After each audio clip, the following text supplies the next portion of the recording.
Welcome back, everyone, to our next session on governance of Earth system tipping points and risks. We have a fantastic panel to discuss systemic risks and the potential for governance of Earth system risks in this regard, which I find so often still kind of fundamentally assumes linear change. So very much looking forward to this, and guiding us through this session is Manjana Milkoreit. Manjana is a political scientist and cognitive scholar based at the University of Oslo. She is a thought leader on governance of Earth system tipping points, as well as social tipping.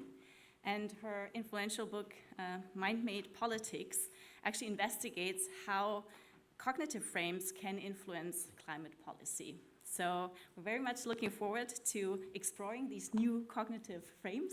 And with that, thanks, Manjana, and take it away.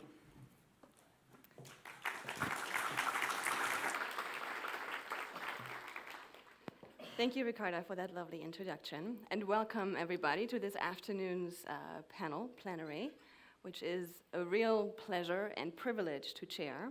We have an exceptional panel, bridging expertise across governance practice, science, and media.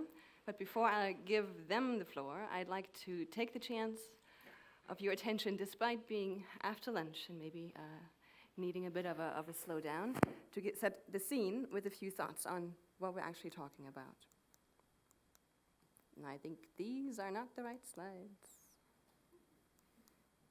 Can we load the opening slides? So the first thing I want to talk about is what we actually mean when we talk about governance. The term has come up already in our very first plenary yesterday and the conversation since then. And you might have very distinct understandings of what we mean by governance. But it refers really to all the systems, informal and formal processes, procedures, institutions we have to govern our collective or solve our collective problems through collective decision-making, risk assessments, and measures that address risks and put in place patterns of behavior that kind of guide what we do or constrain our behaviors in terms of what we do in groups. And that also can include politics, the design and the process of contesting of what kinds of mechanisms we will put in place to solve particular problems, and accountability mechanisms that go with that. And governance is not just what governments do, which is often, I think, what people have in mind. Of course, it is also what governments do, but governance involves all kinds of actors, the private sector, civil society, science, all of us, and how we shape the collective patterns that we use to solve our problems. Now, when we talk about governance of Earth system tipping points, maybe I can have an alternative mic.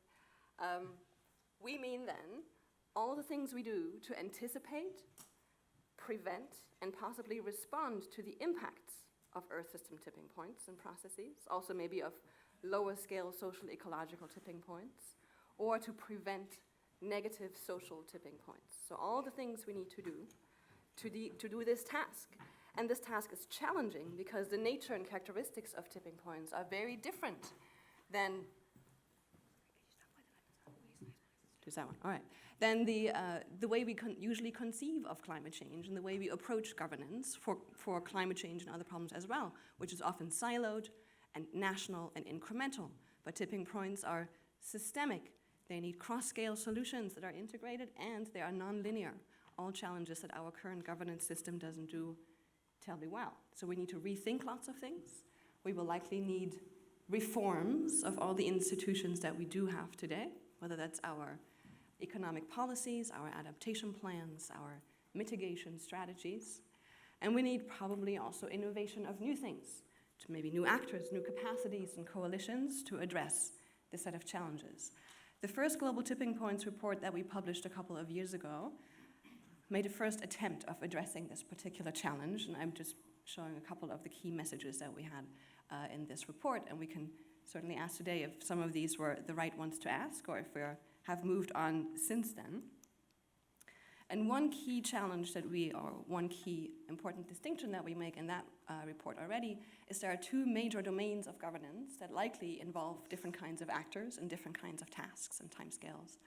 And one is the prevention of tipping processes, which should be a core logic and kind of driver of our actions right now. So how does prevention of tipping points differ from reaching the global temperature goals for climate change, for example, is a key question. And that prevention space has to be distinguished from our impact governance space. How do we respond to the hugely diverse potential impacts of tipping processes if we fail to prevent them? And those impacts, of course, occur over vastly different time and spatial scales. They occur to different kinds of people in different kinds of places at different times. And again, they may be vastly different than the kinds of impacts we currently expect from climate change. So dealing with this broadened spectrum of possible futures that tipping points are opening up is a significant challenge for our governance systems. So this raises these questions I would like our panel to address today. What kinds of transformations in governance are needed? What existing institutional tools and processes can we leverage and retool to address these particular risks? What kinds of coalitions or capacities can help us navigate these kinds of changes? And what are the challenges, maybe looking in particular at our current geopolitical moment, where many of the trends and signs over the last few years have made the task of multi-scale, including global governance, harder, ever harder. So how do we operate in this particular space and respond to this set of risks in the context we find ourselves today, tending to also issues, of course, of justice and legitimacy? And with that, I want to turn to our fabulous panel. We have 5 unique experts with rich expertise and knowledge in these domains. And I want to start with Sandrine Dixon de Clèves, who many of you certainly know. The way we're going to proceed is each of them will speak in turn. I've given them only 6 to 7 minutes to respond to a guiding question, which hopefully takes us through many pieces of this puzzle over time. And Sandrine is the co-president of the Club of Rome and executive chair of the Earth for All initiative. She holds many, many advisory positions in very different and important institutions around the whole world, and builds on 3 decades of experience related to international climate change policy, sustainable development, green growth and finance, and many other things. I'm very happy to welcome Sandrine, and I've asked her to respond to the question, what kinds of systemic shifts in global governance and economic models are needed, especially to anticipate and prevent Earth system tipping points? Can existing institutions evolve fast enough, or do we need new ones? The floor is yours, Sandrine.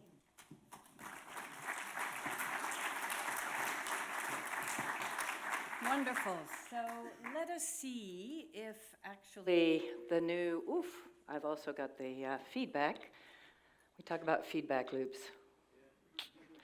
I don't know if we can get the slides to work. Yes? And do we have the new slides by any chance? We do? Okay.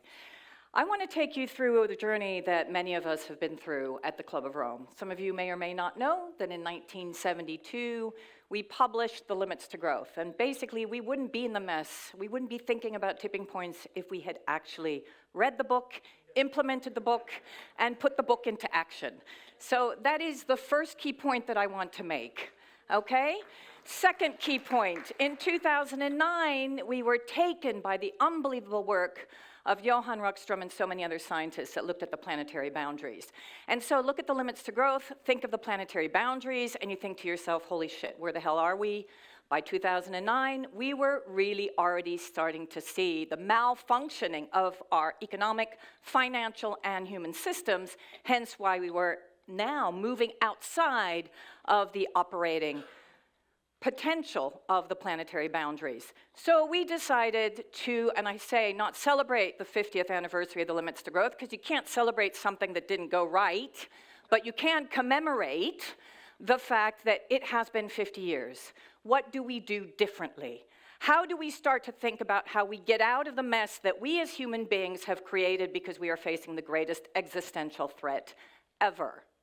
And what does that look like in terms of alternative futures? But let's dig deep into the blind spots and the elephants in the room. Let's think about the systems that are not working so that we can actually create that paradigm shift that's necessary.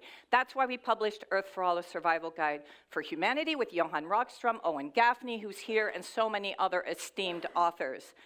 We also then decided that we needed to talk to the UN, because we needed to see, well, if the guiding principles of the governance of the so-called tipping points is linked to the SDGs, what have we gone wrong in the SDGs? And how do we apply our scenarios of the too little, too late scenario in Earth for All to the giant leap scenario according to the SDGs?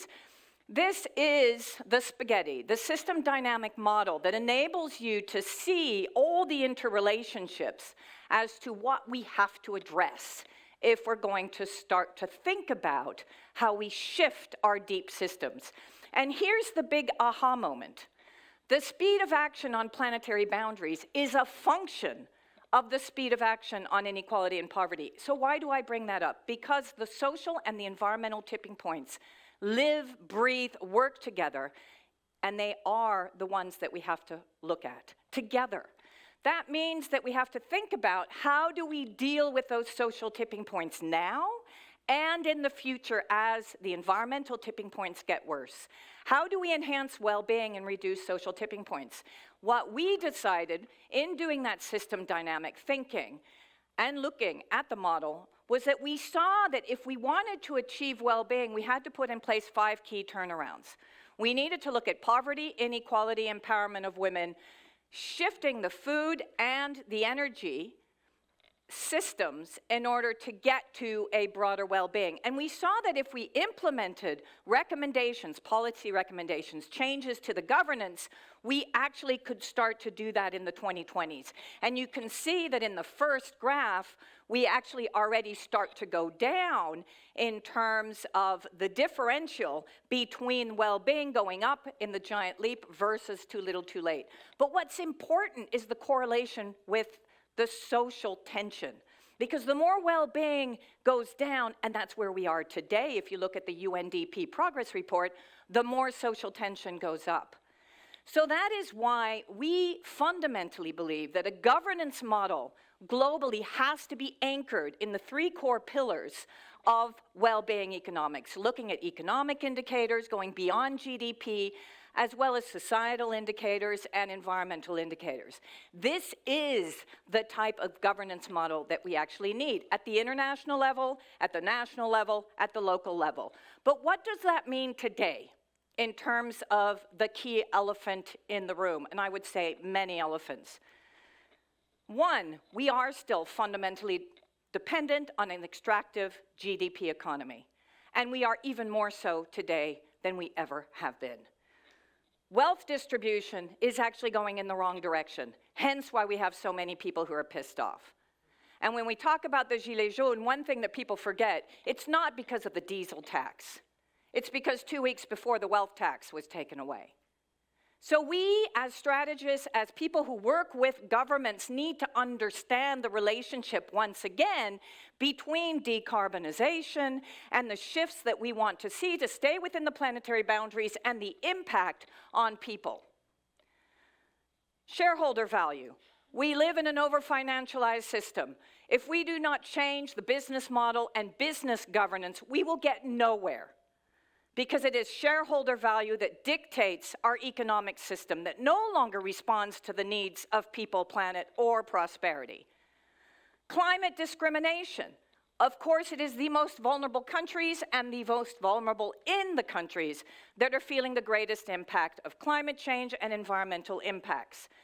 What do we see now? Actually, human progress is going backwards, not forwards. How many times have we heard, but our economy, neoliberal capitalistic economy, has enabled so many people to be lifted out of poverty?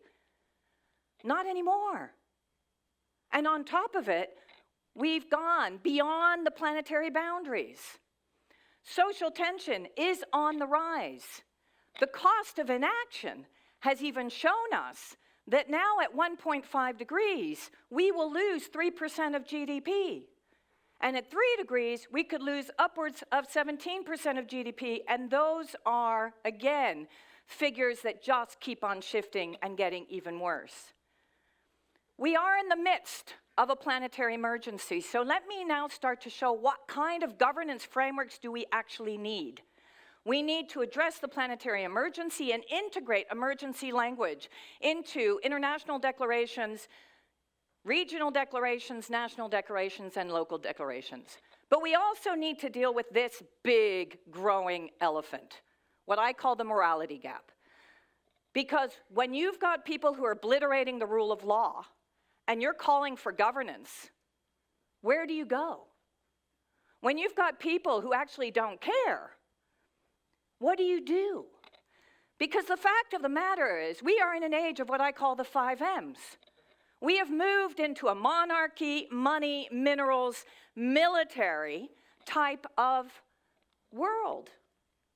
And on top of that, we've also got molecules, which somehow molecules dropped off. But the fact is, it is those molecules and those minerals that are dictating right now the geopolitics that we see today, as well as the military. So I'm going to end with this slide because there are ways in which you can start to propose, and this is what we propose to the European Union, a new system change, governance model that takes into consideration the interrelationship between all of the ways in which we need to redefine the economic system, redefine the financial system, redefine our governance system, and for God's sakes, redefine leadership. But the fact of the matter is that those 5 M's are looming pretty big. So we do need to think about how we take a leap of faith out of our comfort zone and figure out how we hack the hell out of the current discourse, which is moving in the wrong direction, and also the lack of leadership that is ready to take the leap of faith into the right direction. And those types of calls for new governance need to be very smart. They need to build on some of the discussions on ecocide, which are happening right now, some of the discussions on placing a value on nature and giving nature rights, some of the discussion around broadening the notion of security. So when we talk about defense, we actually talk about broader notions of security. And finally, the discussion around how do we integrate planetary emergency at the top level into constitutional law.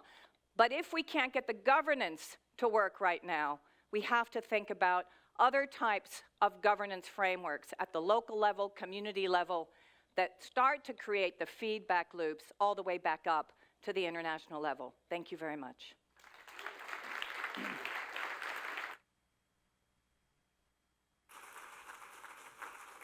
Thank you, Sandrine, for this powerful big picture that tells us how many of our systems have to really fundamentally be revised and changed. So the scale of the challenge, I think, is becoming quite clear, and also how deep in trouble we are at this point in time. I want to ask next Durwood Zalke to give his opening remarks. Durwood is the founder and president of the Institute for Governance and Sustainable Development. And prior to IGSD, he co-founded and served as the president of the Center for International Environmental Law in Washington, D.C., and also he co-founded the program on governance for sustainable development at the Bren School of Environmental Science and Management at UC Santa Barbara. So he's the author of International Environmental Law and Policy, so comes with lots of expertise on the questions we're talking about. My challenge to Durwood concerns mitigation and prevention of tipping points with rapid response governance. So climate change mitigation is our most powerful strategy to address most tipping points. Some tipping systems also have additional drivers, but temperature really is one of the key drivers we have to be worried about. So what are the most effective near-term legal governance strategies for reducing warming fast enough, especially in the face of overshoot that we're entering now, to prevent the triggering of tipping points? Durwood, the floor is yours.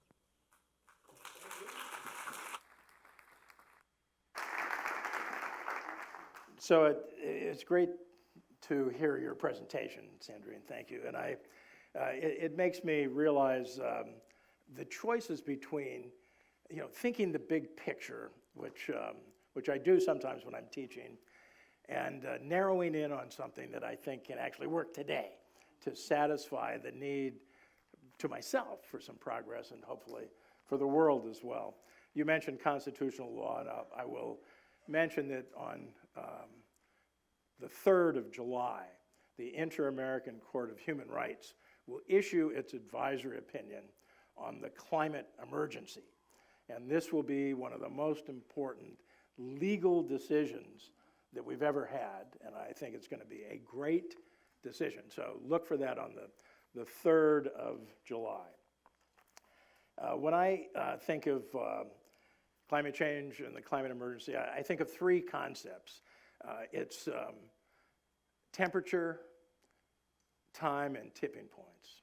It's too hot at 1.5. We're going to lock this in 3 to 5 years.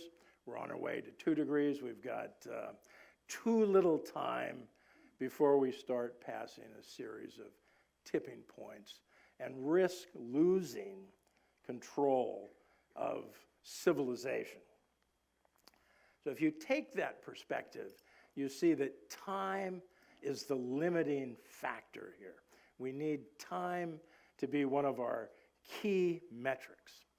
And when you use that metric, you look at your solutions and you look at decarbonization and our need to cut carbon dioxide, which is a little more than half of all warming.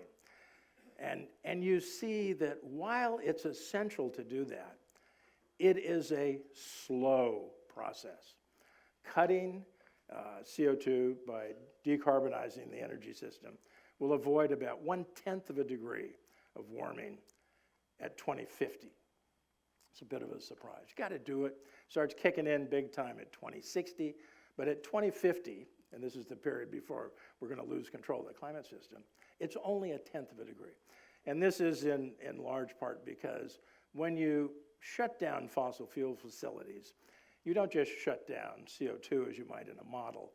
You're shutting down the co-emitted cooling pollutants as well, largely the sulfates that reflect heat and that nucleate reflective clouds.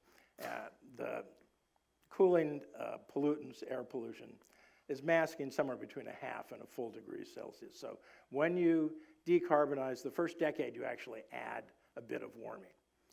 Got to do it. Starts kicking in, as I said, at 2050, but a modest 1/10 of a degree. Slide. Let's see, can I hit that or next? This is from the Climate and Clean Air Coalition to reduce short-lived superpollutants. So you look at the other half of climate warming, and it's principally the short-lived superclimate pollutants. That includes the HFC, or hydrofluorocarbon refrigerants. It includes methane, includes tropospheric ozone, and it includes black carbon soot. That 50%, a little less than 50%, has the potential to avoid somewhere close to 6 times more warming at 2050 than just decarbonizing the energy system. So it's a pretty important part to pay attention to. You can think of decarbonization as a marathon, and you can think of the non-CO2 superclimate pollutants as a sprint because it's fast. You get 90% of the benefits in the first decade. Now, if you follow this logic, then you'd say, well, how do we then put the need to reduce the superpollutants into a governance structure? And the first thing that we did is we said the HFCs are fluorinated gases that belong in the Montreal Protocol. The Montreal Protocol, which by the way is the only, it was designed to protect stratospheric ozone. And in fact, that's the only planetary boundary that we haven't exceeded. So the Montreal Protocol has been successful in solving the first great threat to the global atmosphere. But at the same time, because the fluorinated gases are also climate pollutants, the Montreal Protocol has already avoided as much warming as CO2 causes today. Think about that. We have succeeded in solving a part of the climate problem that equals what CO2 is causing today. The Montreal Protocol is on course to avoid 2.5 degrees of warming by the end of the century. That's about 1.7 degrees because we're taking out the fluorinated gases, and nearly another full degree by preventing ultraviolet radiation from degrading forest and other sinks. 2.5 degrees. Now, this has kept us from going past the tipping points. This is a planetary saving treaty that has been remarkable. What else can it do? Well, there's much more. It's a start and strengthen treaty. We need to put N2O in. N2O is the last significant ozone depleter and a climate forcer. Belongs in the Montreal Protocol. We're already discussing that. There are other loopholes that we need to close, like the feedstock. We need to prevent the dumping of inefficient and obsolete equipment into unsuspecting developing countries where they're robbed of their energy that they need for development. So, Montreal Protocol, I see time is moving on here. We need to understand and appreciate it, and we need to find inspiration in it for the next sectoral agreement to reduce methane. If we cut methane, that is now the single biggest and fastest way to turn down warming. We can avoid about 0.3 degrees of warming in the 2040s. Now, we have pledges, we have promises, we have 56 oil companies, including 33 national oil companies, who said, we will stop our flaring by 2030, and we will stop upstream emissions of methane. We'll bring it down to near zero. Those are great promises. These are great pledges. But if you don't lock them in with a binding, mandatory agreement, you will not succeed. Now, I've just sent a note to Tim. I saw him sitting over here. It's like, I love the conference statement, Tim. It's great. But I was kicking myself in the ass on the train this morning thinking I should have joined the drafting group, because I would have added 1 or 2 sentences that said, you gotta do the short-lived superpollutants, and you gotta find your inspiration in the Montreal Protocol. Because without the inspiration, and you're bringing this inspiration, Tim, with your positive tipping points, we face despair. So think about adding a sentence or 2. Thank you.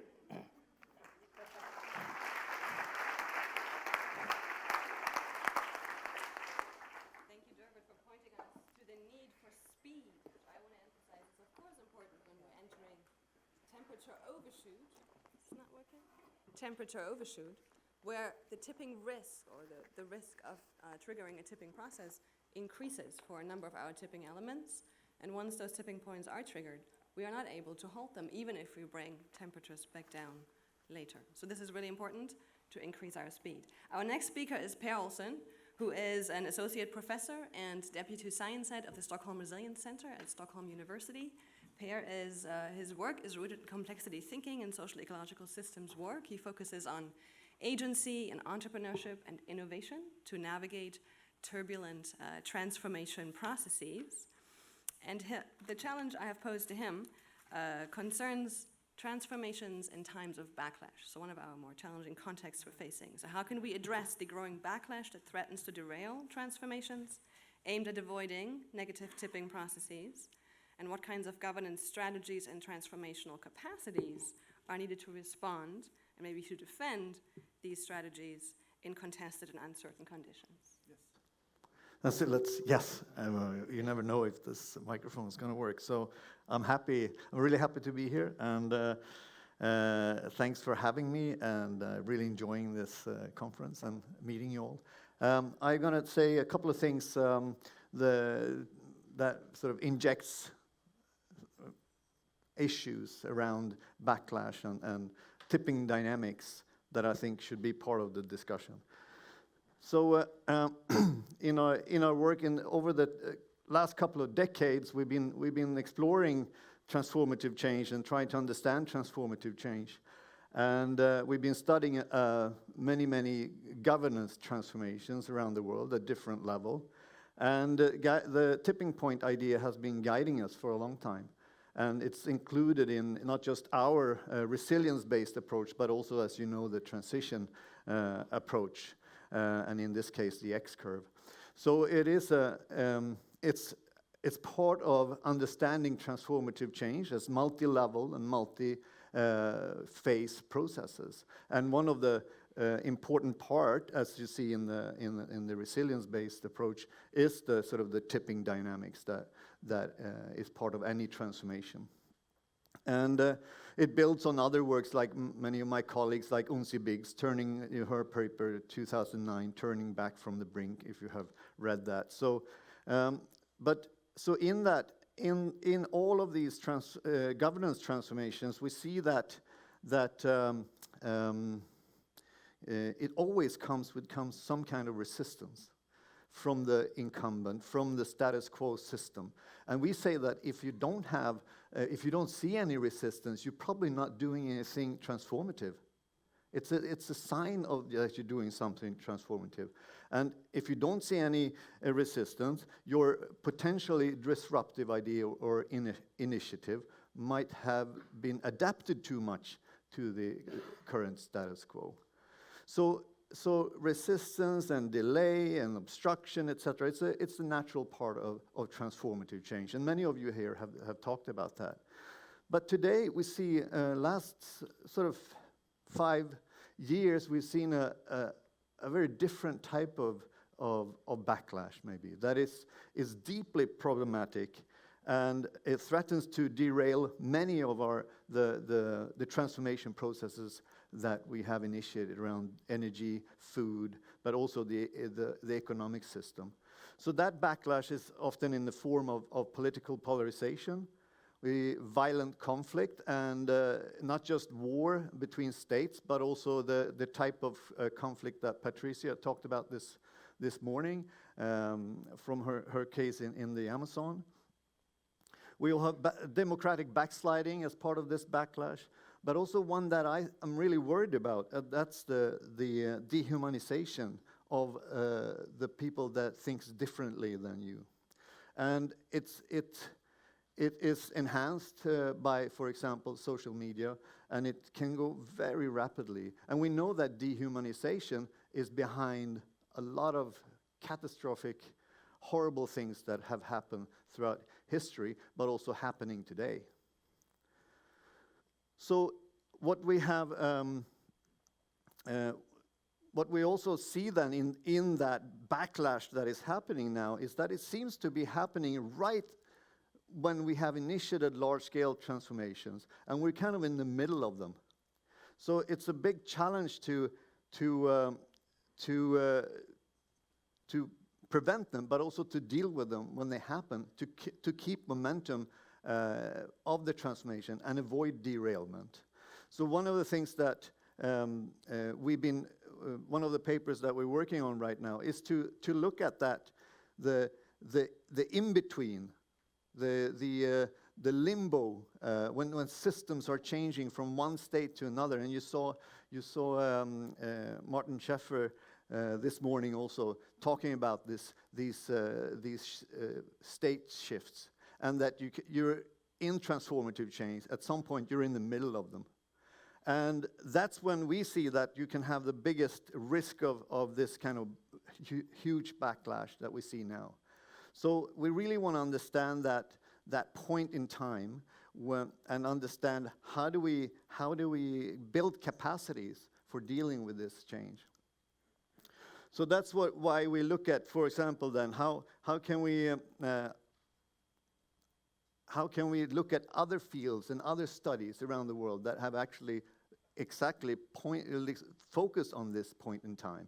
So transition justice or transformative justice is a whole big field that have explored this, where they looked at this in-between when systems are in some kind of liminal space between, for example, conflict and peace, war and peace, dictatorships and democracy, and in the middle there, potentially the most violent, in some cases, time in the middle there.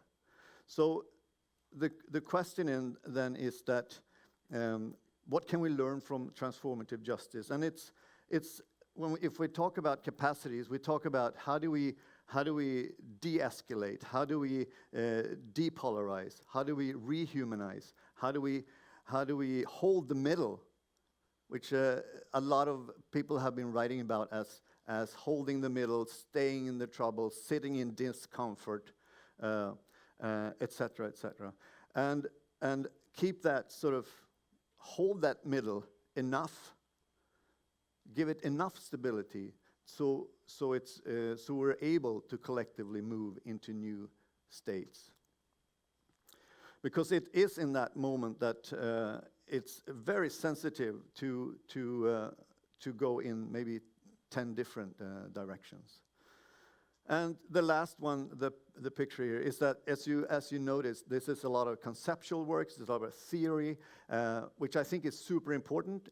It's based on empirical research, but the theory building is, I think, is super important, and we shouldn't forget that in when we explore. Otherwise, I think we get lost and don't and miss a bit what we should look at. So they has to go between this empirical studies and theory development. And we were very lucky to be part of David Tabara, there you are, book on positive tipping points, because I think it's a really really important work that will continue to not just help build capacity, but also to find new heuristics and analytical frameworks. So thank you.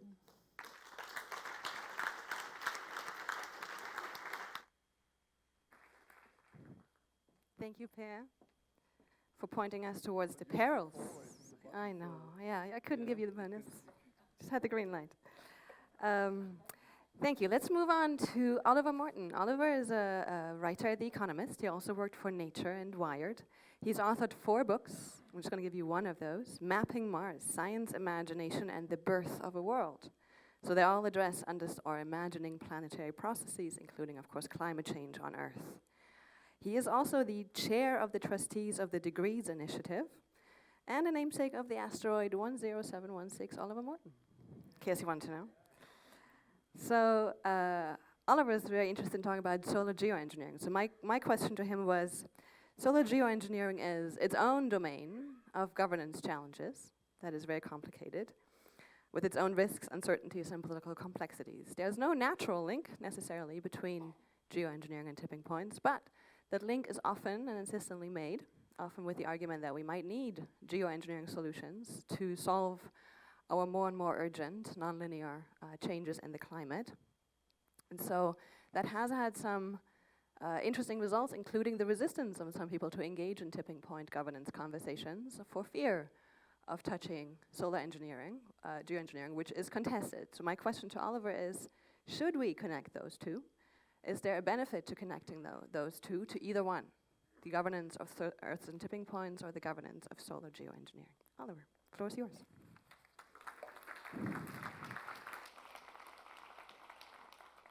Thank you, Mariana. I hope I come close to answering some of that.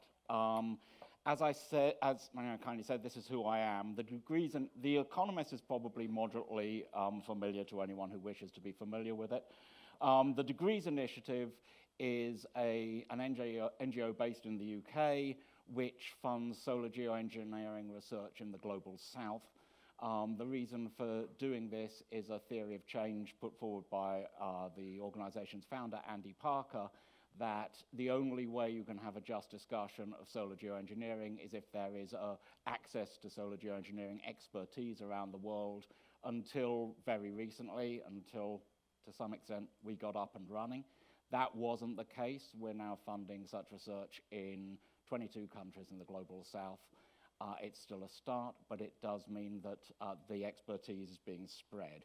So the question of linkage between the two forms of governance, I wasn't quite sure which way to put them in, and then I remembered the wisdom of Laverne and Shirley, which was, in order to deal with the fact that no one wanted to give the other person top billing, Penny Marshall was furthest to the left on the poster, and Cindy Williams was closer to the top.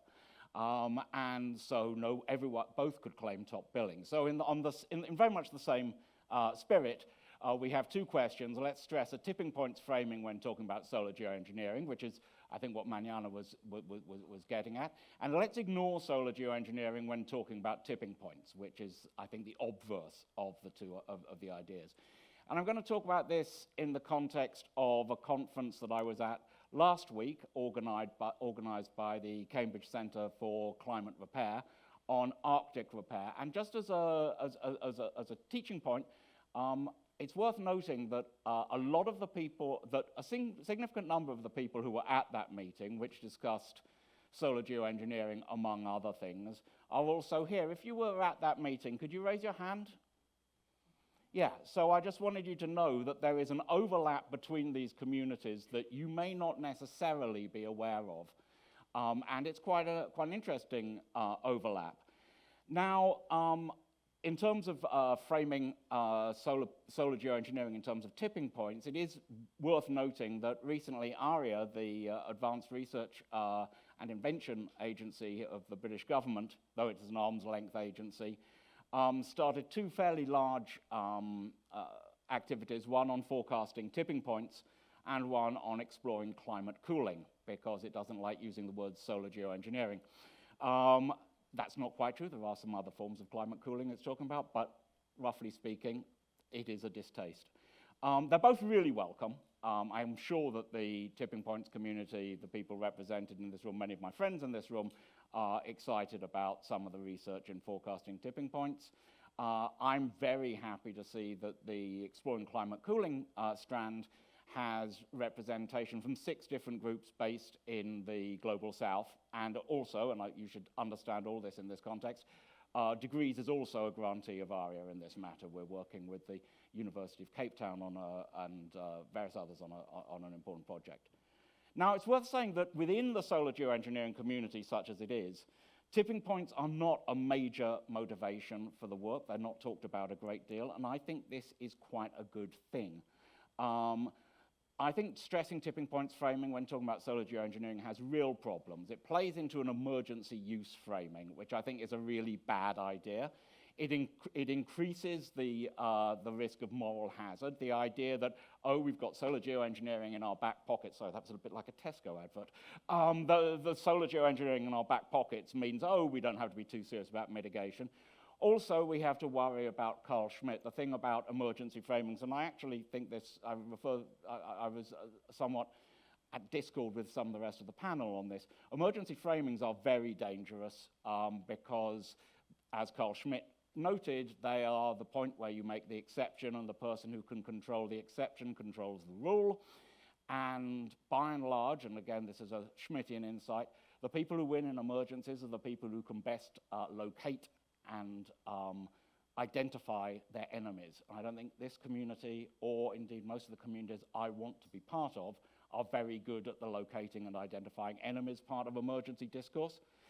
The other thing is, it leads to an uncomfortable equivalence. And at another meeting I was at, not at the Cambridge meeting last week, that was held under the Chatham House rule, there was a discussion of maybe the idea that the ARIA tipping points thing was the diagnosis, and maybe the climate cooling was the treatment. And this is a really bad framing, and I would really want to resist it.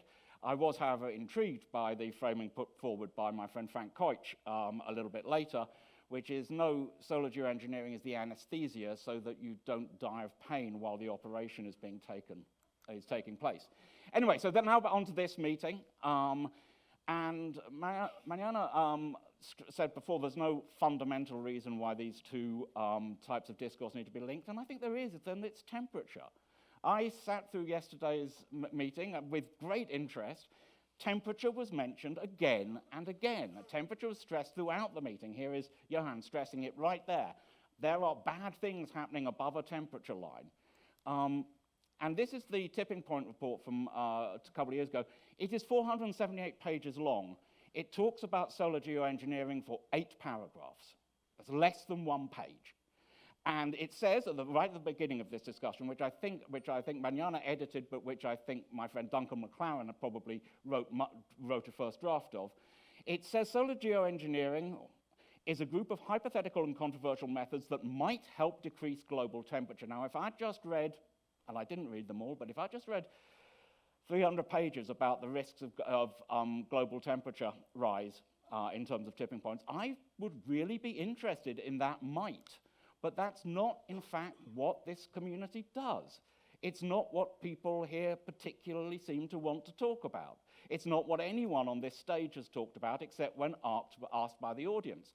I mean, God knows the IPCC is not particularly excited about solar geoengineering, but it does say right there in the SR 1.5, SRM could reduce some of the global risks of climate change related to temperature rise. And if you believe that, then you really have to believe that you need to think about this quite seriously. So there's some other points from the most recent, the previous tipping points review. So as I said, might reduce temperature, underscores that they could at most complement, if not replace, mitigation. That is what everyone in the solar geoengineering community says. Complement, not replace. It's not an argument against solar geoengineering. It's actually the opposite of that.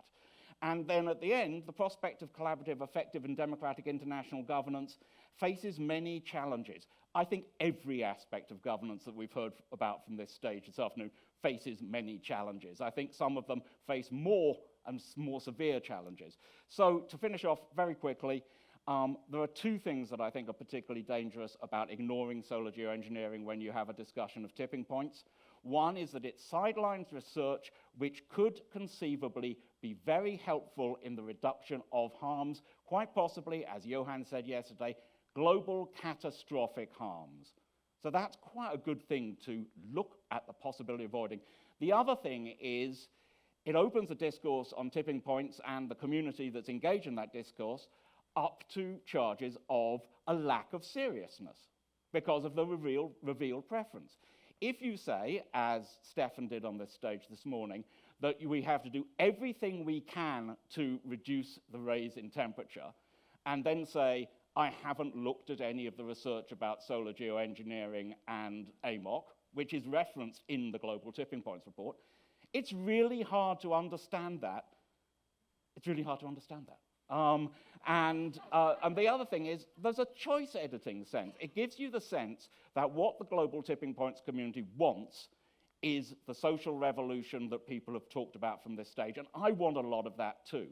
But if the argument becomes to look like we are telling you about geophysical, geobiological, geochemical tipping points because we want to scare you into doing this particular thing which we also want, that is not a way to have lasting influence on the debate. Thanks very much.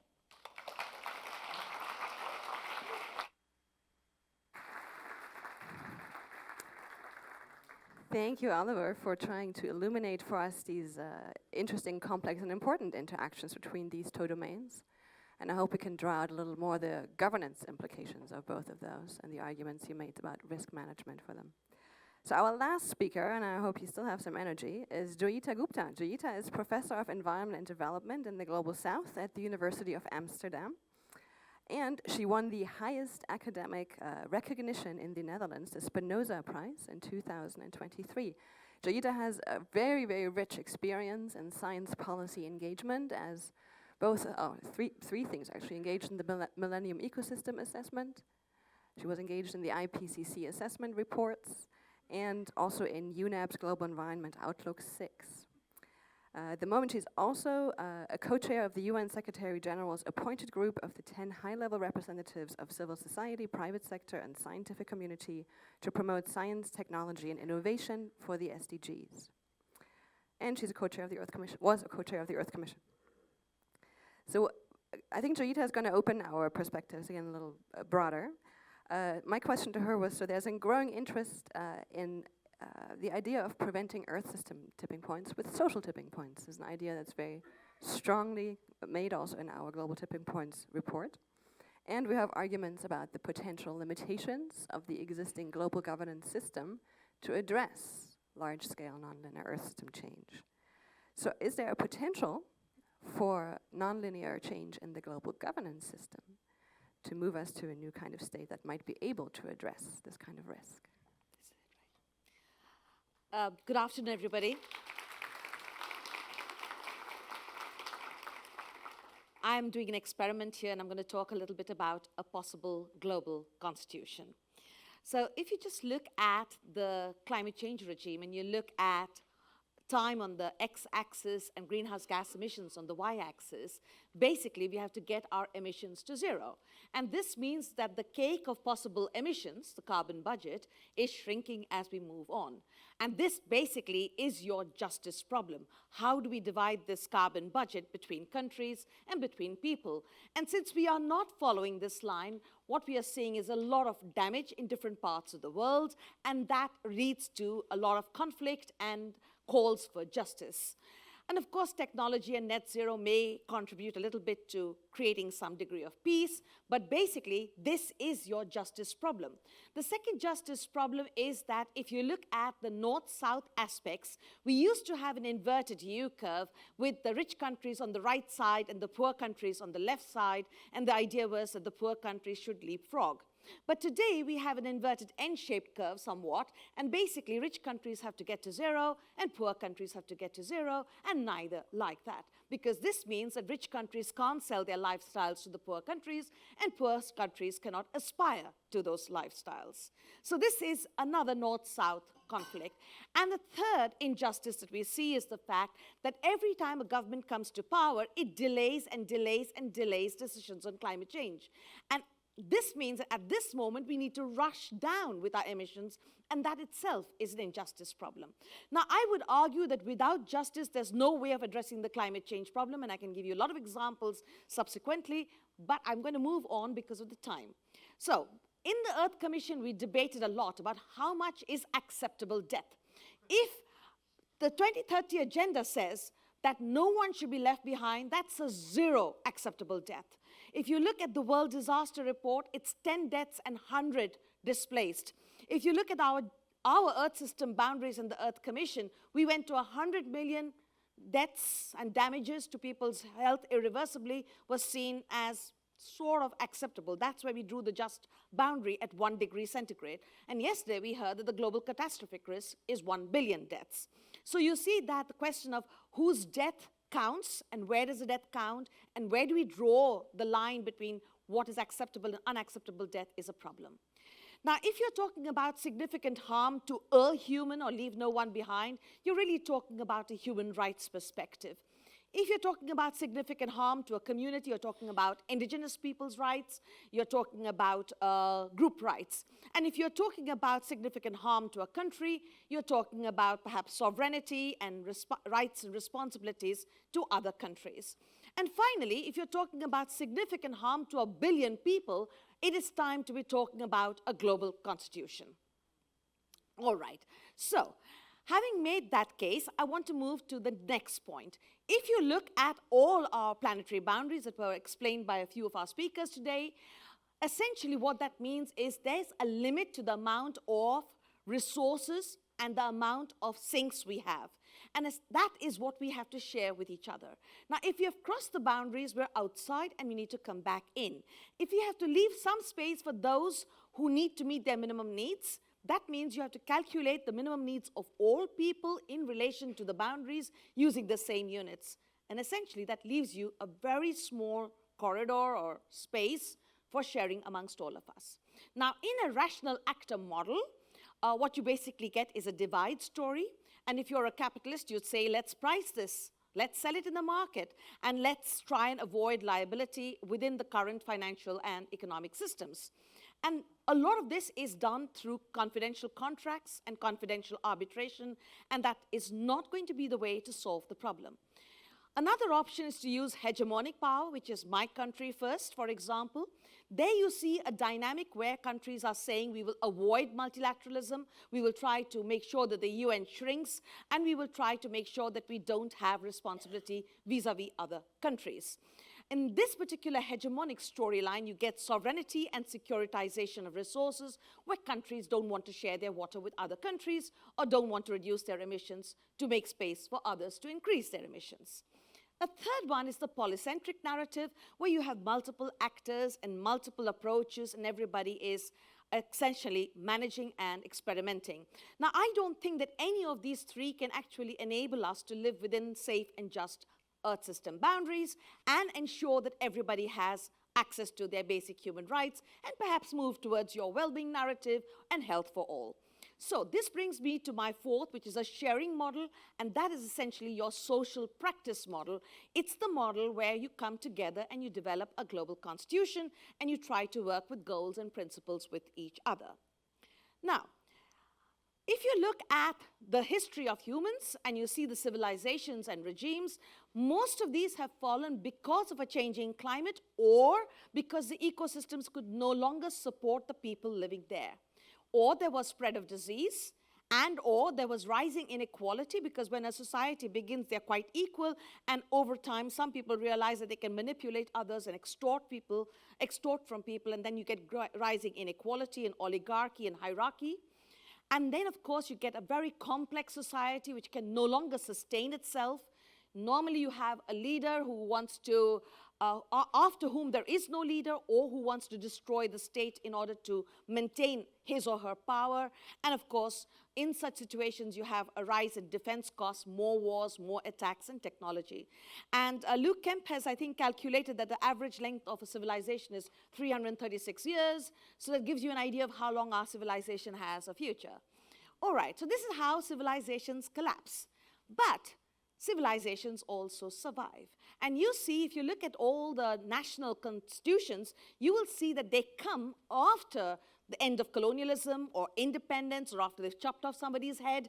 Basically, you see that there is a massive amount of conflict, and then you see the end of the first order and the rise of a new order.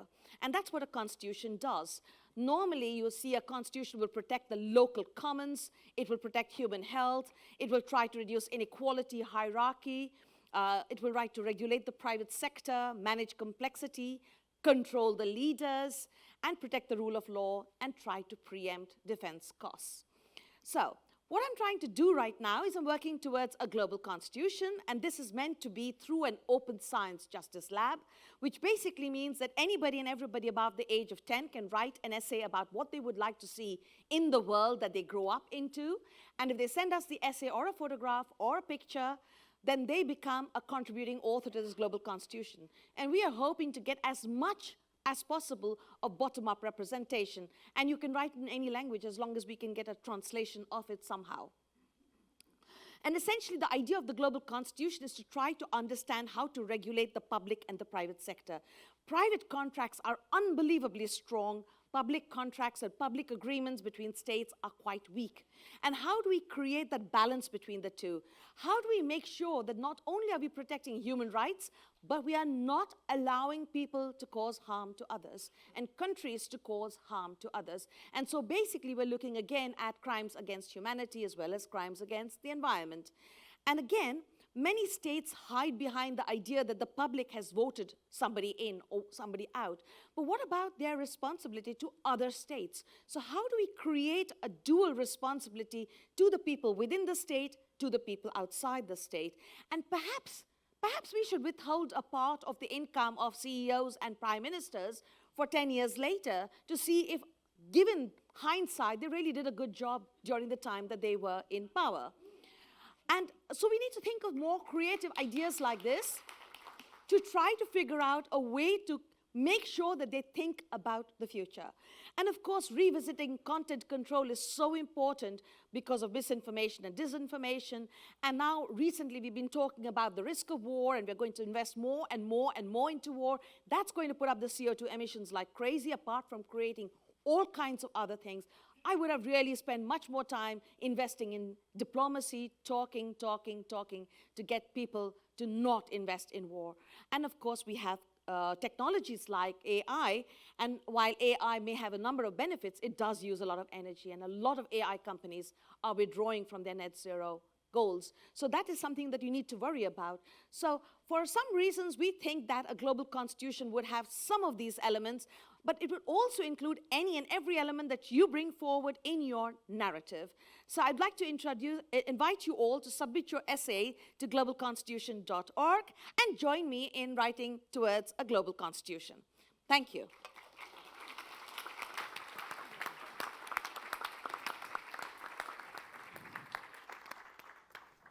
Thank you to all our speakers. I'm sure they have given you lots of inspiration and provocation to ask questions, and I want to encourage you to collect your questions and get ready for asking.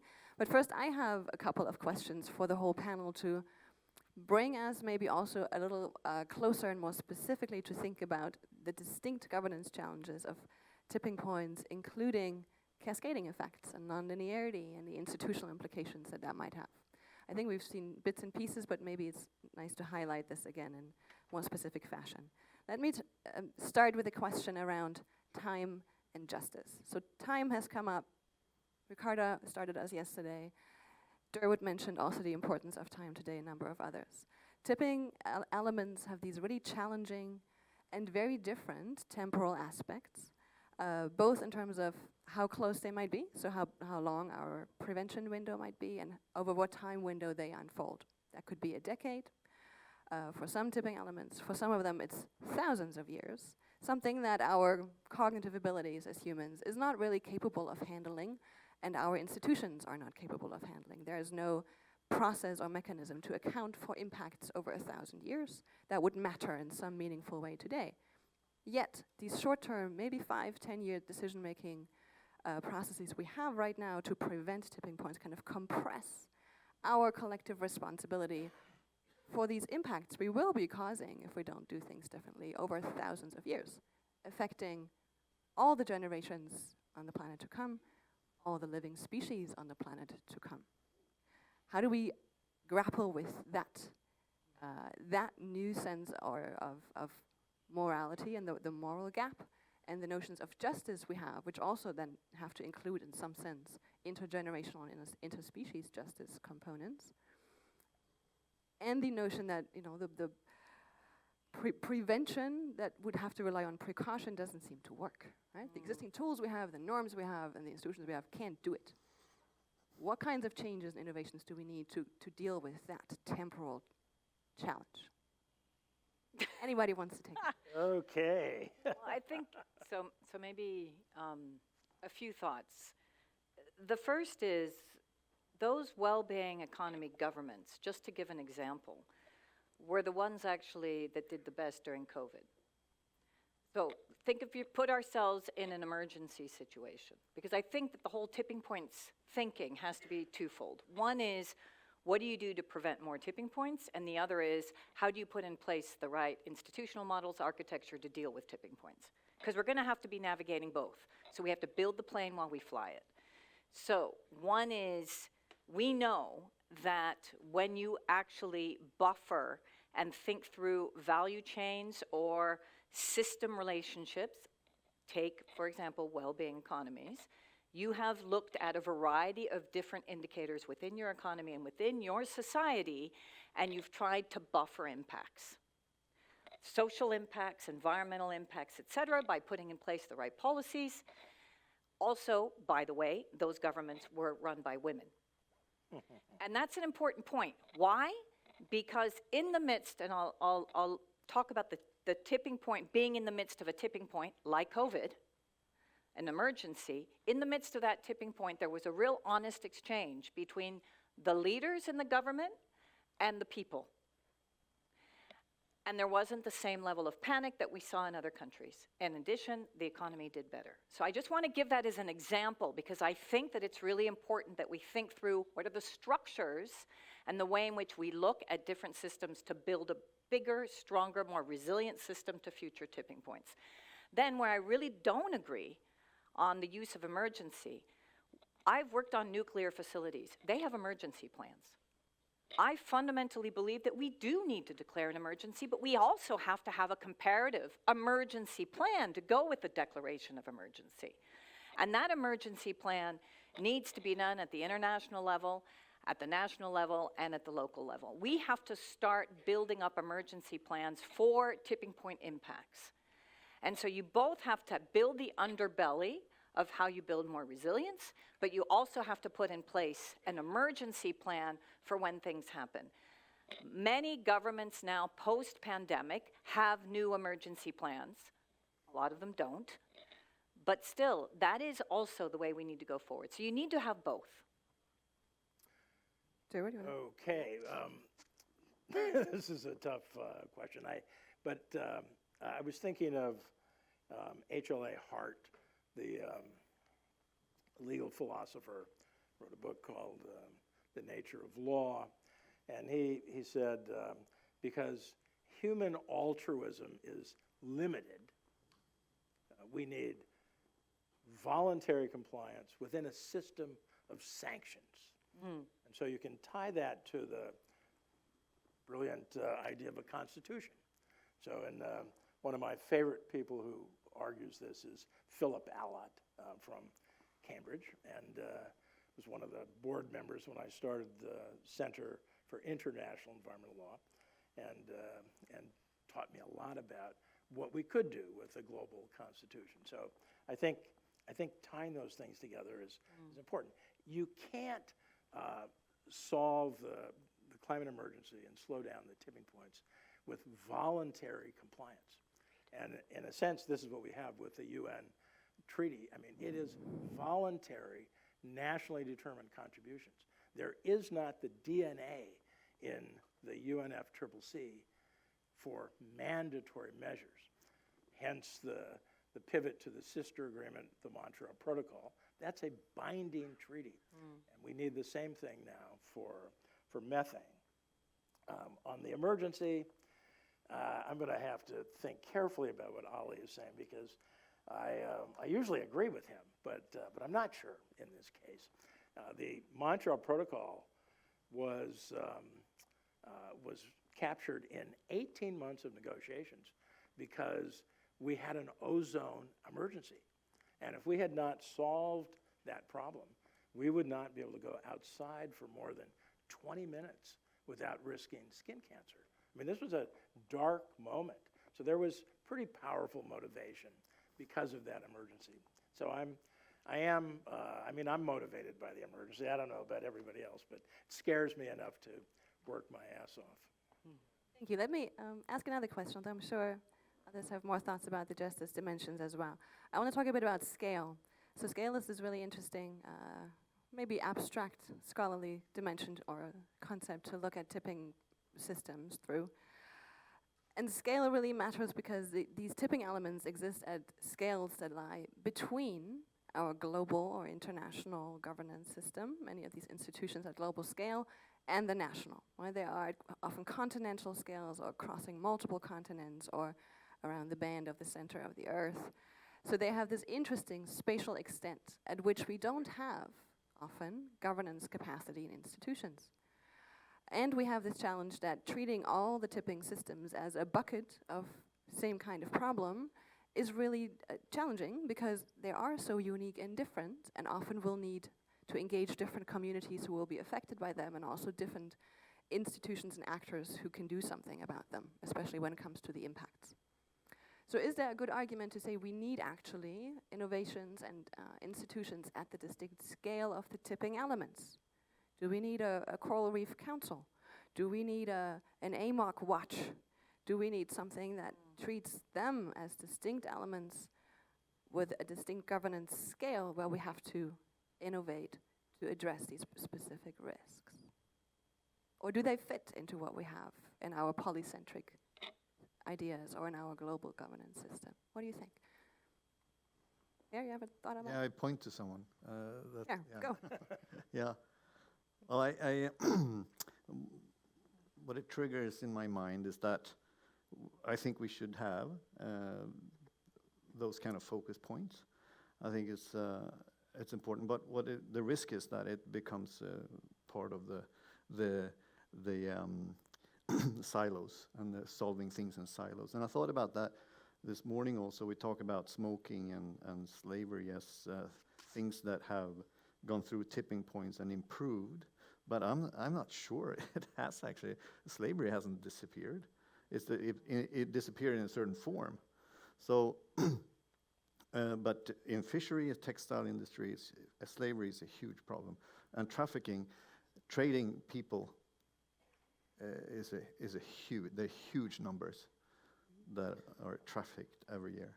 So I don't think slavery has gone away. I think it just changed form. So that's the problem of solving something and sort of pushing out when you have to induce a tipping point and then think that we solved it. And I think that's also the problem. I think with smoking also, I think the vaping and we call it in Sweden snus. That's the thing you put under the lip, which are causing huge health problems, and also especially the snus are also used by very young people. And so I don't think that smoking is like maybe passive smoking in restaurants have disappeared maybe, but I don't think the problem has disappeared, sort of nicotine use. So that's the risk I see by focusing on, well, let's solve this now, and then add resources, money, people, capacities on a specific topic or tipping point, and then try to solve that. And that, I mean, people have address that in the problem shifting research, which I think is really some fantastic insights from that on how we should build the governance systems that deals with that. And I do see there's, of course, the potential for letting go of responsibility, global responsibility, if we say, well, it's this region or these actors. But still, I think there is something important to be also said about this scale as a scale of solutions. Maybe, Ollie, this is a question also to you. There are a number of emerging and interesting geoengineering, local geoengineering or regional geoengineering technologies that are being developed specifically, for example, to deal with ice loss or other distinct tipping elements, so going away from solar radiation management. And again, that's only feasible when you think about these challenges at the scale at which they occur, which is that distinct. Yeah, I agree with that. I think it's a very good point. I mean, in general, I think that one of the things that's worked best in climate politics has been the development of specific interest groups like AOSIS, like the Climate Vulnerable Forum. I think those are really excellent. I also like the fact that the small island states in AOSIS now are trying to rebrand themselves rather brilliantly as large ocean states. They have an awful lot of EEZ, even if they don't have much land and will have less in the future. So yeah, I quite agree with that. And I wish that the Atlantic Council at the Heart of Nature would reform itself as an AMOC council. I think that would be incredibly salutary.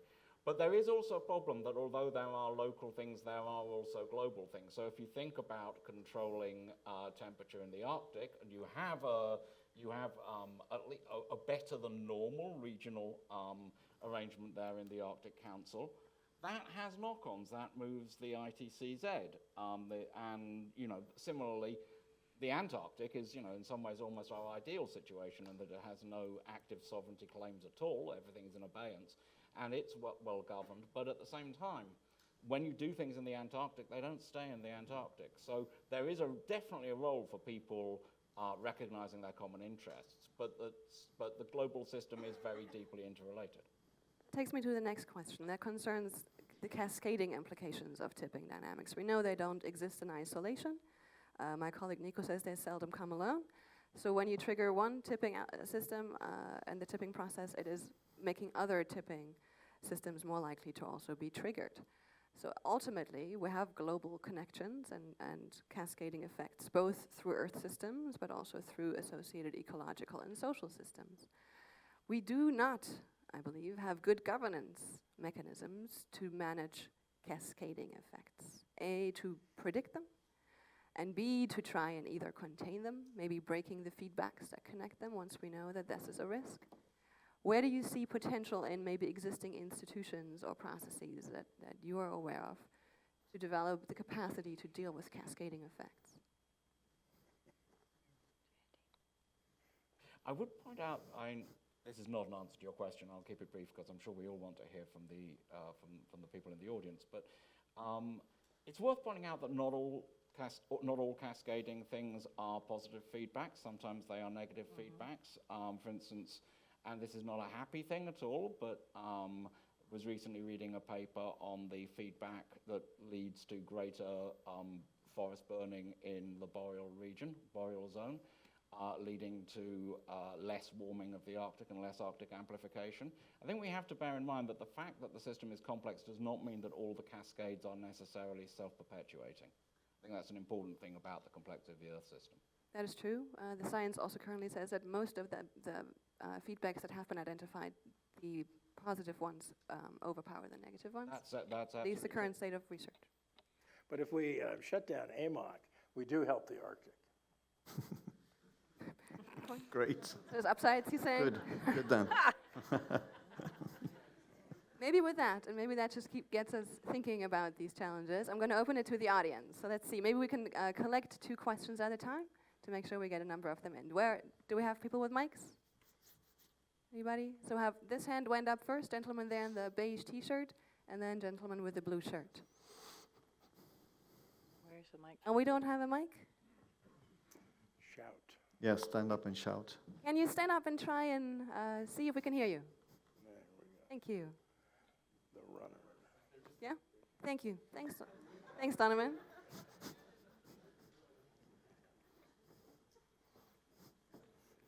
down and not introduce myself, as I've got 2 Oh, good.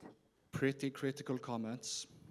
The first comment arises from my advocacy with government on the risks of Earth system tipping points. And, well, before this conference, I could pretty easily tell you what I thought a tipping point meant. And that's pretty important because it's honestly the only salient terminology to use to advocate the concept. Now I have no idea what tipping points mean. Like, are they irreversible, catastrophic, systems, or are they reversible social tipping points that are meaningless, like iPhone winning over Nokia? And maybe this is because I was ignorant before, or if this is a recent trend, do you realize how dangerous it is to water down the only salient terminology to use in advocacy by rebranding every conceivable research project as a tipping point project to get funding on the fashion of the concept? Thank you for that question. Now I think we're going to take 1 per person. I'm sorry. Oh, okay. And there was a gentleman in the blue shirt over here. Thank you. This might be a little provocative, but that's all right, I guess. One wasn't, no. and I don't know about you. Bring it on. So based on what Joyita Gupta said about global constitutionalism, Niles Gilman and Jonathan Blake's argument in the book, Children of a Modest Star, Planetary Thinking for an Age of Crisis, that global governance models have failed us, and especially in the context of meta-crisis, so we need to think in terms of planetary governance. So looking into the future, especially thinking in the context of strategic foresight and exploring a plausible future, is the nation state dead or dying? Especially given the meta-crisis. Thank you. 2 very good questions. Who would like to take the first one on the watering down of the concept of tipping points? You can teach and think about a global constitution and educate people and motivate them, even though it's extremely difficult to have the global governance. I agree with that, but it doesn't mean we can't aspire to that and learn from teaching it as well. So I'll answer the second question. So in our particular case, what we're trying to do is to get a constitution of the inhabitants of the earth. So people who are writing in as a river or a molecule or as a human being or as a child, as long as you're 10 years and above and your parents' consent. So what we are basically trying to do is to create what we think is sort of a desirable constitution based on the legitimacy of around, we hope around 50,000 at the end, but ideas coming in from everywhere. And also it's based on the existing science. And the storyline over here is we don't want it necessarily to be a feasible constitution, because the moment you want it to be feasible, it gets bitten off from the edges and then there's nothing left. And it's going to try and build on the existing systems that we do have, the no harm principle, human rights, liability, injunctive relief, and things like that. So it would have certain ideas that already exist in the law but have got decapitated through the process. And we're not arguing for a global government, we're arguing for a global constitution. And to end on a little positive note on that particular issue, when I was starting on this project last year, I was talking to somebody in the United States, and I was saying this is the wrong timing for such a project.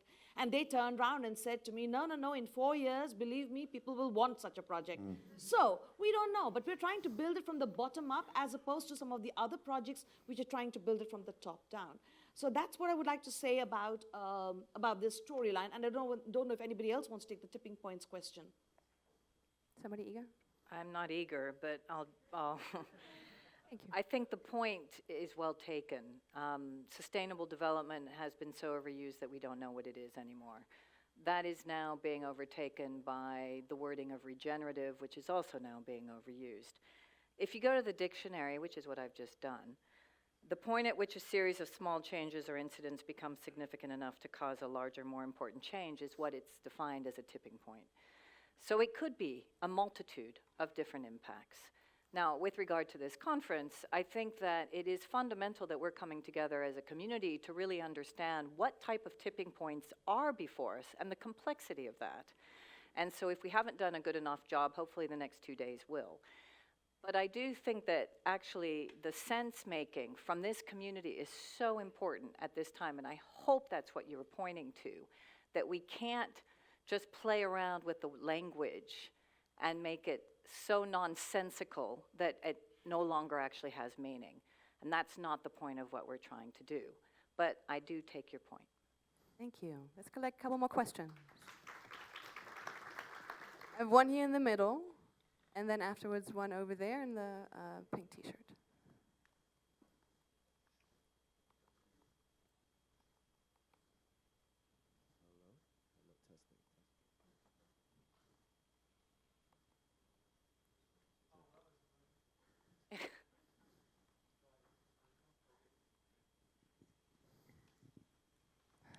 Hello. Oh, lovely. Thank you for a very interesting panel discussion. I wanted to ask a question from the perspective of the work that my organization is doing. I'm speaking from the Odessian Institute, which I run, and what we're trying to do is combine strategic foresight to de-silo the information that is quite bewildering sometimes here, model with exploratory modeling the trade-offs between multiple risks, not just climate, but the way it intersects with others, and then culminate in a citizen assembly at the end, because I think we need legitimating and catalyzing processes, because our political institutions are knackered. They're doing very little to address these things sufficiently in pretty much most countries. Whether it's for a global constitution or for well-being economics or for very discrete greenhouse gas emissions that we need to accelerate, I think these general purpose tools have a lot of promise. The question is, where do you go in terms of affiliation, foundations, or cooperation to get this work scaled and tested better? Because we really are struggling to find, with the exception of this conference, audiences that are aware of these technical interventions and aware perhaps of the severity and urgency that requires catalyzing with the public, because technocracy is not cutting it either. So do you have any suggestions for how to take those things forward, and who else to work with? And in general, do you have any comments on, you know, the particular or the general aspects of that? Thank you. And then over here, Bernardo. This way. Another one coming. Okay. Okay, so after listening to the panel and the reflection about the history of the limits to growth, and Per was talking about the legacies of how these things like slavery changed, but still today we see these legacies, and the work that Joita does, talking about this need for systemic transformations. And then I think I want to understand better. I have no idea how bad will the situation have to be, how disruptive, decapitative, or whatever, how we'll have to experience to be able to change, to go through these changes and really reach a solution. How bad does the situation have to become? How deep the crisis? Maybe to come back to your question first, I think the most important thing is if we can get a coalition between science, social movements, and the courts. Maybe some journalists, because I know that there is a group of journalists that are very, very busy with these issues, but there's also a group of journalists that are completely spreading misinformation. So I would say if we can get that coalition moving, you can see that currently with the increase in expenditure on defense and the way in which certain governments are functioning worldwide, there is a desire amongst most people for peace and long-lasting stability in the environmental system. So the question is, how do we get all our acts together into one, maybe not one storyline, but layered storylines that work together? And we can't just talk to people we know and like. We have to just get out and talk to people we don't know and are afraid to talk to, because they also come back and yell at you and scream at you. I mean, I've had lots of people who, they basically think we're telling lies, so we're making up stories. But you have to have the courage to go to the other group, and maybe we have to try and do that. And if we can organize ourselves, and with all these current court cases that are going on worldwide, why not? And just to come back to your question about future generations, I would say, some indigenous people say it should be 7 generations forward, 7 generations backwards. If you say a generation is 30 years, then it's, 210 years. If that's too long, 100 years, then based on the current science, if you know there's going to be a tipping point from your action, you should be held accountable today, and you should be held accountable to pay money or for injunctive relief, and that money can be used for some of the solutions or the injunctive relief, but it should be done today. You cannot ask somebody today to be responsible for a problem that happens after 1,000 years. So we have to find a way to get it back to today and based on existing knowledge, so not on the knowledge we don't yet have. Sorry. That is excellent. Yeah. Thank you. Yeah, on maybe try to answer your question there is, I think that, and building on what you said already about like coming together in new ways, even if we don't like each other, and Adam Kahane's work on collaborating with the enemy. I think it's super important today, that kind of work, because we are in situations often that we're deeply polarized. And I talk a lot with the local politicians in Sweden, and they say like issues that we could solve easily before is immediately coming polarized. It's really difficult to do any type of work. And we know at the national level, in Sweden, it's horrible. And so I think that how can we, and I think that citizen assemblies that you're working with, I think is a great way of sort of creating those arenas and those places where we can meet together, be accepted, even if you have certain views, etc. So it's actually counteracting that dehumanization process that I talked about, and treat each other with dignity. I don't have to like you. You can be my enemy, but I can still treat you with human dignity. I think those kind of arenas are really important. And I think citizen science are often talked about as processes to give governments advice. And I don't know if you agree, but a lot of the science on that says that they often fail in that because politicians don't really listen and pick those ideas up in the end. But it becomes a leading example of how we can meet and talk to each other. So that's how we use them a bit in our studies, and put them out there as this is how we can sort of gather around a specific, really deeply polarized issue and talk with each other with some kind of based on dignity.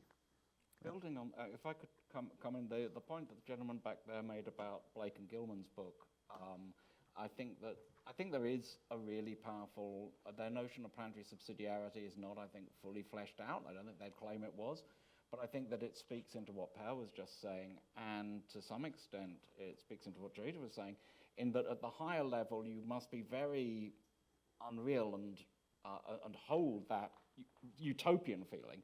As you come down the subsidiarity, you can get to people that you actually know and who actually want to solve problems with you. And I think most people appreciate that. You mentioned the national level of Sweden, but everywhere the national level is a place where you're not getting action, but local levels have more hope. And to Giuseppe's point, I think the thing that worries me about that somewhat technocratic approach is I think you have to actually run it in parallel, not sort of like end up with the citizens. And for that, so like the most politically hopeful thing I've seen recently, and as with all political hope, doubtless it's all going to end in tears. Last year Zoran Mamdani was someone who even his own constituents didn't know.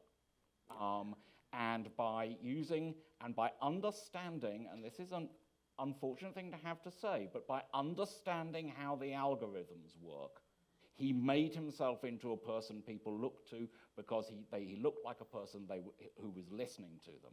And that's really important. And to go and you know, as I say, probably all ended, but the scale of the upset in the New York Democratic primary was really quite extraordinary. And it used a way of talking to people that I think this community, I certainly know, I mean, we spend a lot of time on it at The Economist, and we're quite good at it, but at the same time, it doesn't make us any money, as far as I know. It means that young people know that The Economist is out there, that we do little stand-up videos, but it's not our business model. It's a way of showing ourselves. It's a way of showing yourself that I think communities like this really need to get to grips with.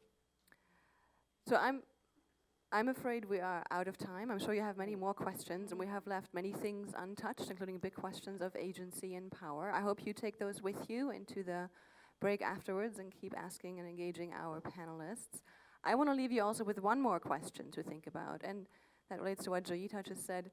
Our accountability mechanisms and governance mechanisms have to rely on what we know, on our science, if they want to be true and effective. And so the science really matters, the way we understand tipping points as a concept, as a coherent idea of what kind of process we refer to in the Earth system and ecological systems matters, and the science policy, science society interface matters, maybe in new kinds of ways that require new ways of engaging between those spaces. So I think there's a lot more to be discussed. We were in no way aiming to solve these questions, but generate a discussion about them. And so let me thank all our panelists for their great contributions to starting this discussion and give them a great hand.